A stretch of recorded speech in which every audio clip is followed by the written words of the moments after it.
여러분, 이 세상에서 가장 어려운 것이 있다면 용서하는 것일 것입니다. 용서하는 것 참 어렵습니다.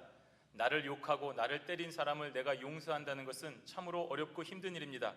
금방 용서할 수 있지만 그 마음에 앙금이 남아서 평생 동안 그 용서하지 못하고 그렇게 헤어지는 경우도 있기 때문입니다.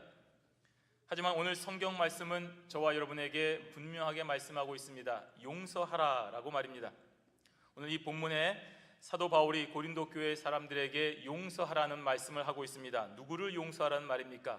바로 고린도 교회를 어지럽히고 분열시킨 그런 일단의 무리들을 용서하라는 말입니다. 고린도 교회에 문제를 일으킨 사람들이 있었습니다. 그 사람들은 자신들이 진짜 추천서를 받은 사람이고 사도 바울은 그런 추천서가 없는 사람이기 때문에 사도권에 문제가 있다라고 사도권에 대한 권위를 훼손시킨 사람들이었습니다. 그래서 교회를 혼란에 빠뜨렸습니다. 야, 사도 바울이 진짜 그런 사람이냐? 그러면 너희들 말이 맞다면 어떻게 해야 되느냐? 하고 교회가 분열되기에 이르렀습니다. 그래서 사도 바울은 그들에게 교회가 징계를 해야 된다라고 권면을 하였습니다. 그리고 그 권면을 교회는 받아들였고 그들을 징계하였습니다. 그러자 그들은 징계를 받고 뭔가 우리가 잘못했구나 하는 것을 깨닫고 근신하였습니다. 그로 말미암아 고린도 교회의 그런 혼란스럽고 악화된 상황들이 분열되었습니다. 그런 것이 분열된 상황이 이제는 수습이 되었습니다. 그렇게 되자 바울은 오늘 본문을 통하여 이제는 징계를 받은 자들을 너희가 용서하고 위로를 해주어야 된다라고 권면을 하고 있습니다.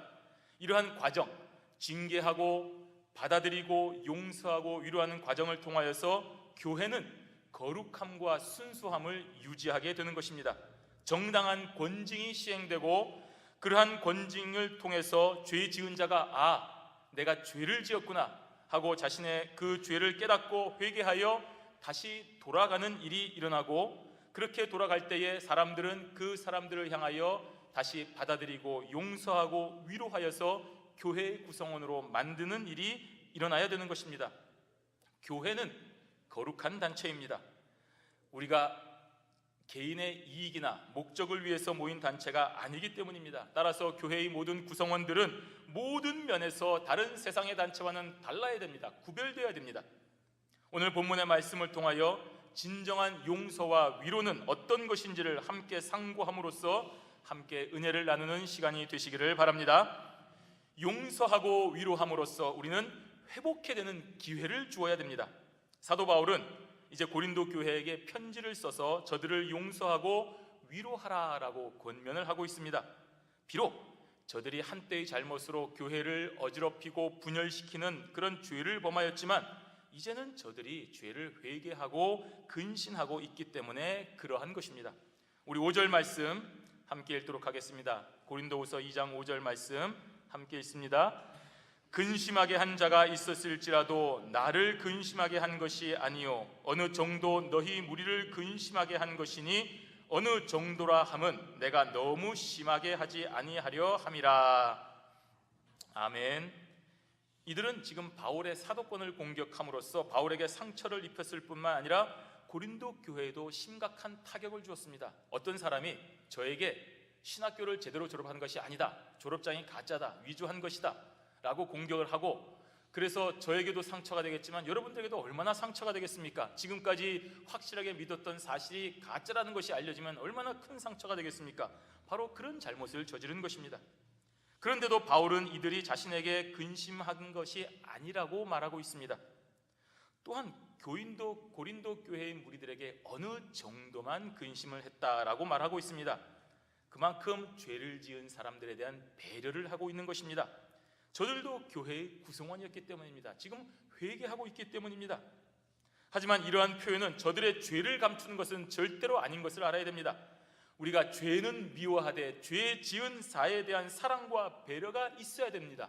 바로 그렇기에 오늘 이러한 표현이 나오는 것입니다. 교회에서 행하는 징계는 사랑하는 가족의 징계이지 학교나 국가에서처럼 너는 안 돼, 너는 B, 너는 F, 너는 퇴학, 다시는 돌아오지 못해, 너는 퇴사, 이렇게 단칼에 베어버리는 그런 징계가 아니기 때문입니다. 우리 6절 말씀 함께 읽도록 하겠습니다. 이러한 사람이 많은 사람에게서 벌 받은 것이 조카도다. 아멘. 바울의 사도권에 대한 공격을 가한 자들은 고린도 교회 다수의 구성원들에 의하여 이미 벌을 받았습니다. 이 말은 이들에 대한 징계가 만장일치는 아니었다는 것을 알 수 있습니다. 즉 소수의 어떤 무리들은 아니 그 정도는 안 됩니다, 더 큰 징계를 해야 됩니다 라고 다른 주장을 했을 수도 있습니다. 또 어떤 사람은 그런 사람이 맞을지도 모르니까 징계를 좀 더 유보해야 됩니다 라고 했을 수도 있습니다. 그러나 사도 바울이 지금 여기에서 조카도다 라고 표현한 것을 보면 아마도 더 이상의 중한 징계는 하지 말아야 된다는 것임을 암시하고 있는 것입니다. 이는 저들에 대한 무조건적인 용서가 아닙니다. 저들이 이미 그 지은 죄를 회개하고 뉘우치고 근신하고 있기 때문에 이렇게 말하고 있는 것입니다. 이처럼 용서라는 것은 진정한 회개와 반성이 전제되어야 됩니다. 우리가 독일과 일본을 놓고 전 세계에서 다른 모습을 보여준 거, 우리도 독일에 대해서는 좋은 이미지를 가지고 있지만 일본에 대해서는 나쁜 이미지를 가지고 있는 것이 무엇입니까? 독일은 진정한 회개를 하였습니다. 그러나 일본은 그러한 것을 하지 않고 감추고 미화하기에 급급하기 때문에 우리가 일본을 마음에서 우러나오는 진정한 용서를 할 수가 없는 것입니다. 만약에 반성하고 뉘우치는 자들이 있다고 한다면 그들에 대하여 더 이상 징계를 하면 오히려 역효과를 가져오게 되는 것을 우리가 알게 됩니다. 우리 7절 말씀 함께 읽습니다. 그런즉 너희는 차라리 저를 용서하고 위로할 것이니 저가 너무 많은 근심에 잠길까 두려워하노라. 그렇습니다. 저들에 대한 더 이상의 징계나 벌을 가하기보다는 이제는 반대로 용서하고 위로하라는 바울의 권면입니다. 오늘 이 한글 성경에는 번역되지 않았지만 원문에 보면 반대로라는 단어가 있습니다. 즉 범죄자에 대한 고린도 교인들의 자세가 너희들이 이제는 바꿔야 된다는 말입니다. 저 사람들이 범죄다, 용서하지 못할 자, 죽일 사람, 정말로 교회를 혼란에 빠진 사람이라는 시선으로 바라볼 것이 아니라 이제는 우리가 저들을 용서하고 위로하고 안아줘야 되는 그런 자세로 바라보아야 된다는 얘기입니다. 즉 이제는 징계가 아닌 용서에 따르는 것입니다. 비난할 때가 아니라 위로하라는 말입니다. 그들이 이미 자신들의 잘못을 인정하고 근신하고 돌이키고 있으니 너희는 그러해야 된다라는 말입니다. 저가 너무 많은 근심에 잠길까 두려워하노라. 즉 진심으로 회개하고 정말로 돌이킨 사람들이 갈 곳이 없어 방황하다가 더 많은 근심을 하는 것을 염려하는 사도 바울의 진정성 있는 고백인 것입니다. 감옥에서 나온 사람들 얼마나 많은 색안경을 끼고 보고 있습니까? 직장에 가려고 해도 직장에 가지를 못합니다. 그런 사람들이 그렇게 계속해서 방황하다 보면 결국은 다시 돌아가는 것은 범죄의 소굴이 되기 때문입니다. 그래서 우리는 죄인을 믿어주어야 됩니다. 비록 다시 같은 잘못을 범하는 한이 있다 하더라도 우리는 죄인을 믿어주어야 됩니다. 그 당시에는 진심이기 때문입니다. 여러분 우리의 모습을 한번 보십시다. 얼마나 많은 잘못을 동일하게 반복하여 범죄하고 있습니까? 시간 약속 우리가 또 자주자주 어기지 않습니까? 다른 사람과 했던 약속 자주 어기고 있지 않습니까? 하나님 앞에 다시는 범죄하지 않겠다고 했던 그 약속 지키지 못하고 있지 않습니까? 그러나 우리가 또 범죄할 것을 알고 그러는 것은 아니었습니다. 정말로 다시는 그러한 죄를 범하지 않고 싶었습니다. 그 당시에는 진심이었습니다. 다시는 이와 같은 잘못을 반복하지 않겠다고 눈물을 흘리며 하나님 앞에 기도하고 다짐하고 결심하지만 너무나도 쉽게 또 같은 범죄를 저지르고 있는 우리들의 모습을 볼 때마다 여러분 한번 생각해 보십시오. 하나님 아버지의 무한하신 사랑하심을 우리가 생각을 해야 되는 것입니다. 어떻게 그런 죄를 또 저지를 수 있습니까? 그것은 우리가 그러한 죄를 저지를 수 있는 것은 하나님의 용서가 있었기 때문입니다. 만약에 우리가 또다시 죄를 짓지 않겠습니다, 하나님 용서해 주십시오라고 했는데 하나님이 용서해 주지 않으셨더라면 우리는 이미 죽은 것 사람입니다. 똑같은 죄를 범할 그런 기회조차 없는 사람입니다. 그런데 우리가 이러한 죄를 범하고 또 범하고 또 범하는 이유는 무엇입니까? 하나님이 또 용서해 주시고 또 용서해 주셨기 때문에 그런 것입니다. 만약에 하나님께서 우리가 이렇게 죄를 또 저지를 것을 알고 계신다면, 아니 알고 계십니다. 알고 계심으로 인하여 다시는 내가 너 말을 믿지 않겠다라고 용서 안 해주시면 우리는 지금 이 자리에서 예배를 드릴 수가 없는 사람들입니다. 그러나 놀라운 사랑의 하나님께서 오늘도 여전히 지금 우리가 하는 회개를 믿어주시고 인정하여 주셔서 또 한 번의 기회를 주시고 계시는 것입니다. 바로 그러한 사랑하심으로 인하여 우리도 다른 사람을 사랑해 주어야 되고 위로해 주어야 된다는 말입니다. 우리 8절 말씀 함께 읽습니다. 그러므로 너희를 권하노니 사랑을 저희에게 나타내라. 아멘. 사랑을 나타내라고 했습니다. 징계한 자들을 이제는 너희가 교회의 일원으로 다시 받아들여서 저들에게 예수님의 사랑을 진정으로 보여주라는 말입니다. 공식적으로 결의하는 절차를 통하여서 성도의 권위를 회복시켜 주어서 그리스도의 몸된 공동체의 사랑을 다 모든 사람에게 확실하게 보여주라는 말입니다. 오늘 저와 여러분에게 이 말씀을 한번 적용해 보십시다. 과연 나는 저들을 향하여 진실한 그리스도의 사랑을 나타내고 있는가? 저 사람 나 예전에 뭐라고 했는데, 저 사람 나 예전에 싫어했는데, 저 사람 나 예전에 뒤에서 뭐라고 했는데, 내가 어쩔 수 없이 같은 교회는 다니지만 다시는 내가 저 사람하고 말도 안 하겠다, 내가 저 사람을 마음속 깊이 용서는 못하겠다 라고 생각하고 계시진 않습니까? 그런 저와 여러분들에게 오늘 하나님께서 말씀하고 계십니다. 저들에게 용서하고 위로해주고 사랑을 나타내라고 말입니다. 예수님께서는 이미 저들을 용서하시고 받아들이시며 사랑으로 감싸주고 계시는데, 정작 우리는 예수님보다 더한 마음으로 저들을 미워하고 용납하지 못하는 것은 아닌지 한번 생각해 봐야 됩니다. 나는 무수한 잘못을 반복하면서도 또다시 용서함 받고 회복하는 은혜를 잊고 있는데, 다른 사람을 향하여서는 전혀 그러한 용서와 위로를 하지 못하고 있다면 이보다 더 악한 일이 어디 있습니까? 이보다 더 모순되는 일이 어디에 있습니까? 사도 바울은 모든 교회 앞에서 공적인 잘못을 통하여 징계를 받은 자들도 자복하고 뉘우치고 근신하면 용서하고 위로하며 사랑을 나타내라고 했습니다. 그렇다면 성도 간의 개인적인 관계 속에서 일어나는 모든 종류의 문제나 실수는 말할 것도 없지 않겠습니까? 비록 저들이 또 그러한 잘못을 저지른다 하더라도 여러분 용서해 주십시오. 하나님의 위로가 여러분에게 있습니다. 여러분의 그 속타는 마음 누가 알아주느냐? 내가 용서해주고 내가 진정으로 다가가고 나의 희생과 나의 이 모든 모습을 과연 누가 알아주겠느냐? 네, 아무도 몰라줄 수 있습니다. 아무도 모를 것입니다. 그러나 하나님의 위로가 저와 여러분에게 있지 않습니까? 그거면 충분하지 않습니까? 바로 그러한 사랑하심으로 우리가 여기에 있는 것입니다. 예수 그리스도의 그 놀라운 십자가 사랑을 누가 알았습니까? 저와 여러분이 알기나 했습니까? 그러나 그 사랑이 있었기 때문에 지금 저와 여러분이 그리스도의 십자가를 따르겠다고 다짐하고 있는 것 아니겠습니까? 그러니 오늘 우리가 연약한 심령들을 위하여 위로하고 기도해주는 실천을 해야 됩니다. 우리가 이미 그러한 사랑을 그리스도로부터 받은 자들이기 때문입니다. 또한 이것이 참되고 진정한 그리스도의 자세이기 때문입니다. 용서하고 위로하라.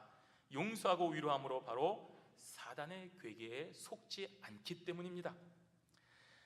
사실 우리가 다른 사람을 용서하는 것은 어떻게 보면 그 사람을 위함이 아니라 사실은 나 자신을 위함입니다. 여러분 그렇습니다. 만약에 여러분이 내가 자존심이 있지, 정말로 내가 너만큼은 용서하지 못하겠다라고 굳게 한번 다짐을 해보십시오. 매사에 불편합니다. 힘듭니다. 볼 때마다 내 자신이 자꾸 위축됩니다. 그 사람과 올바른 관계를 맺을 수가 없습니다. 만약에 주님을 머리로 하는 이 몸된 교회의 구성원 속에서 우리가 다른 사람을 향하여 그러한 관계를 가지고 있다면 그 사실로도 우리는 올바른 위치에 서 있지 못하는 것입니다. 만약에 우리가 아무리 잘못이 없고 옳다고 생각해도 저 사람이 잘못했습니다, 저 사람이 나쁜 사람입니다, 나는 정말로 할 만큼 했는데 저 사람이 잘못했습니다, 그래서 나는 더 이상 저 사람과 말을 섞을 수가 없습니다 라고 생각하고 한다 하더라도 우리는 그 순간 그 사람을 용납하지 못하는 잘못을 범하고 있는 사람입니다. A Few Good Men이라는 유명한 영화가 있습니다. 이 줄거리는 아주 단순합니다. 쿠바와 대치하는 최전선의 해병대에서 한 병사가 선임병들의 폭행을 당해서 죽습니다. 그런데 이는 최고 책임자의 명령이었기 때문이 밝혀집니다. 하지만 그 선임병들은 무죄가 아닌 유죄가 됩니다. 왜 그렇습니까? 우리는 상부의 명령에 따랐을 뿐인데 왜 우리가 유죄입니까? 그런 항변에 피해자와 같은 약자를 보호하는 책임을 져버렸기 때문이다 라는 답변이 주어집니다. 명령에 살고 명령에 죽는 군인으로서 당연히 했던 것이지만 그 명령에 앞서 더 위대한 가치, 진심으로 자신의 후임을 지키지 못했기 때문에 유죄가 된다는 말입니다. 이것이 명령에 우선하는 가치가 있다는 것을 알게 해주고 있습니다. 여러분, 기독교는 사랑의 종교입니다. 우리가 늘 얘기합니다. 기독교는 사랑의 종교입니다. 예수 그리스도의 사랑으로 사랑해야 됩니다 라고 얘기하고 있습니다. 죄인인 우리를 하나님께서 사랑해 주신 그 놀랍고 신비한 사랑에 기초하고 있음을 알아야 됩니다. 여러분, 그 사랑을 다 깔고 있는 것입니다. 따라서 우리는 징계를 해도 사랑하는 마음으로 징계를 해야 됩니다. 여러분의 자녀에게 하는 징계를 해야 된다는 얘기입니다. 그 사람을 사랑하는 마음으로 징계를 해야 된다는 것입니다. 그렇다면 다시는 그러지 않겠다라고 울면서 외달리는 자녀의 모습을 바라보는 마음으로 용서하고 위로해 줘야 된다는 말입니다. 그렇지 않으면 우리는 율법적으로는 흠이 없을지 모르나 이미 가장 중요한 사랑의 정신을 잃어버리는 것이 됩니다. 사도 바울은 이제 그러한 사랑에 근거하여 사랑과 용서를 하라고 우리에게 권면하고 있는 것입니다. 그렇게 할 때에 비로소 사단의 괴계에 속지 않는다, 넘어가지 않는다라는 중요한 사실을 우리에게 말해주고 있는 것입니다. 우리 9절 말씀 함께 있습니다.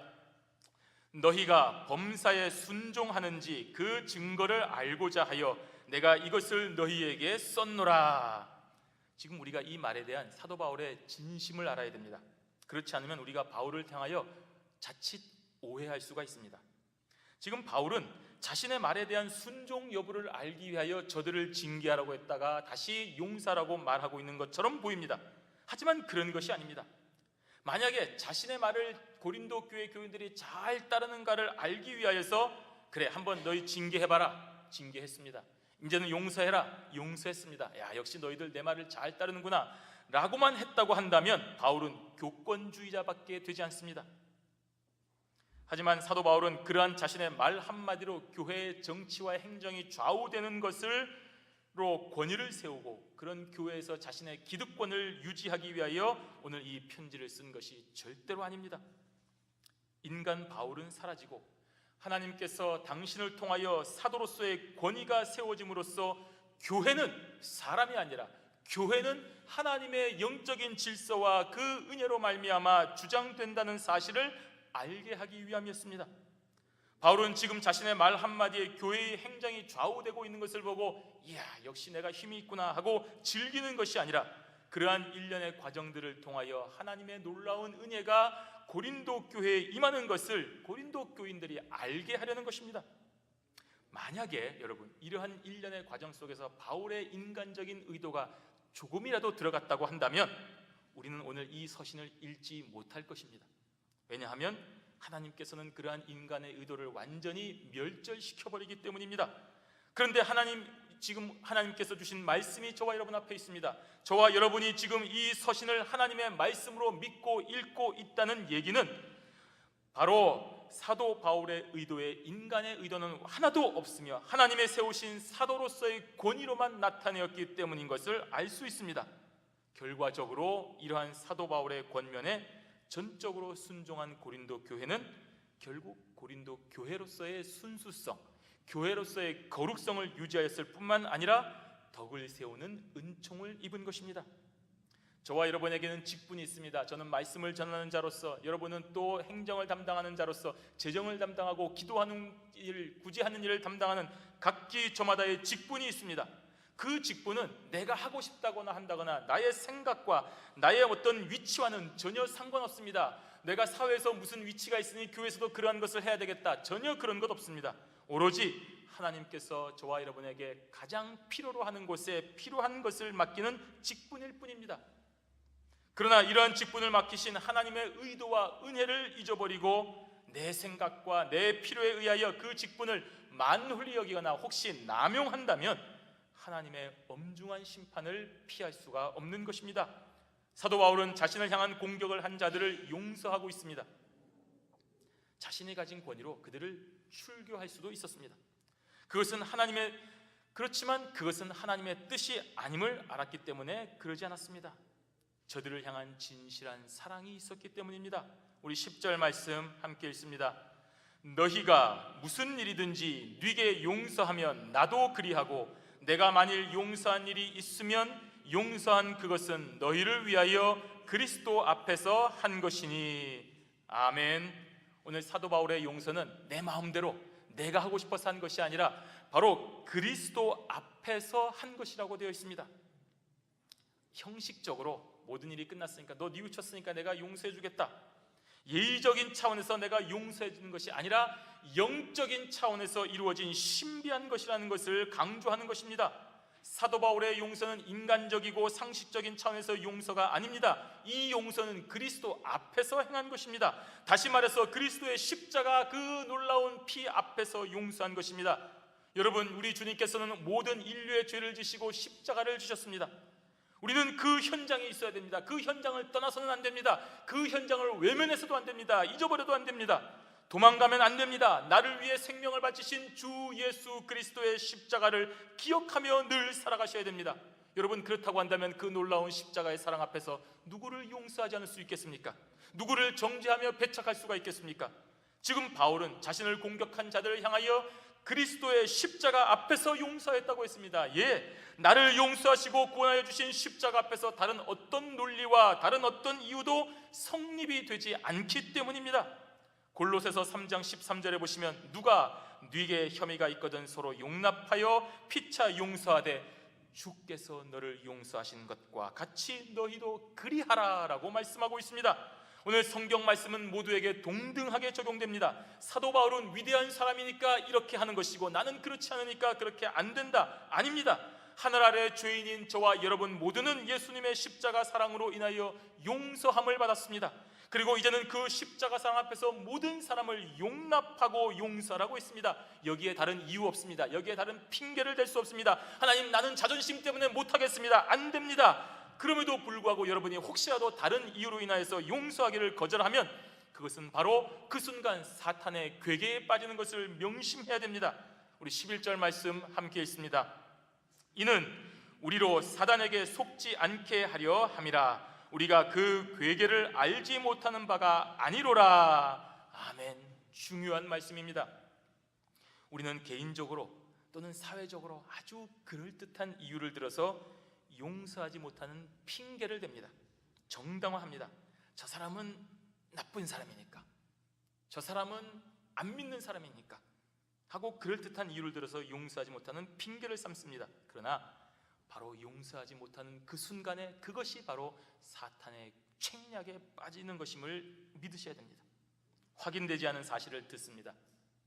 그 말로 인하여 다른 사람을 공경에 빠뜨리는 것은 주님의 뜻이 아닙니다. 나를 향하여 직접적으로 뺨을 때리고 모욕하고 침을 뱉어도 용서하는 것이 하나님의 뜻인데, 확인되지 않은 그런 소문과 그런 것으로 인하여서 다른 사람을 비방하고 수군하는 데 동참하는 것은 기독교의 정신이 아니라는 말입니다. 이는 명백하게 주님의 교회 안에서 성도가 서로 하나됨을 깨트리려는 사탄의 유혹임인 것을 알아야 됩니다. 사단은 죄 지은 자를 정죄함으로써 교회를 분열시키랍니다. 너는 이래서 안 되고, 너는 요래서 안 되고, 너는 이래서 나가야 되고, 너는 이래서 죽어져야 된다 라고 말합니다. 그러므로 실수하고 죄를 범한 개인을 낙심케 하고 좌절하게 하여 결국에는 그 영적인 생명을 빼앗으려고 하는 것입니다. 이렇게 사단은 검사입니다. 참소하는 자입니다. 속이는 자입니다. 거짓말로 수군대는 자입니다. 우리의 귀를 즐겁게 하는 달콤한 말로 저와 여러분을 유혹하고 넘어지게 하는 자입니다. 그런데 여러분, 이것을 우리가 모르지 않는다는 말입니다. 여러분, 알고 있다는 말입니다. 그런데도 넘어가고 있으니 참으로 안타까운 일이 아니겠습니까? 우리가 그 괴계를 모르는 바가 아니다라고 사도 바울이 얘기하고 있습니다. 우리의 말과 행동이 누구를 기쁘게 하는지를 우리가 잘 안다는 말입니다. 그렇다면 이제 우리는 그리스도의 십자가 앞에서 형제를 진심으로 용서하고 위로해야 됩니다. 그것이 바로 하나님을 기쁘시게 하는 일임과 동시에 사탄의 괴계에 넘어가지 않는 길이기 때문입니다. 성도 여러분, 오늘 우리는 너무나도 잘 알고 있는 용서와 위로의 말씀을 또 들었습니다. 이제는 그 말씀을 실천해야 될 때입니다. 예수 그리스도의 십자가 앞에서 용납하고 사랑해야 됩니다. 그러면 사랑하는 형제가 주 안에서 진실로 회복되는 은혜가 있습니다. 또한 그렇게 주님의 말씀대로 사랑하며 실천하는 우리들은 악한 마귀 사탄의 괴계에 넘어가지 아니하고 승리하게 되는 것입니다. 바로 이렇게 하나님의 말씀은 저와 여러분을 옳은 길로 인도하는 진리의 말씀입니다. 이제는 우리의 생각과 감정으로 주님의 말씀에 불순종하는 어리석은 자가 되지 말고 진심으로 하나님의 말씀에 순종하여 성도를 세우고 마귀와의 싸움에서 승리하는 경향의 성도들이 되시기를 주님의 이름으로 축원합니다. 아멘.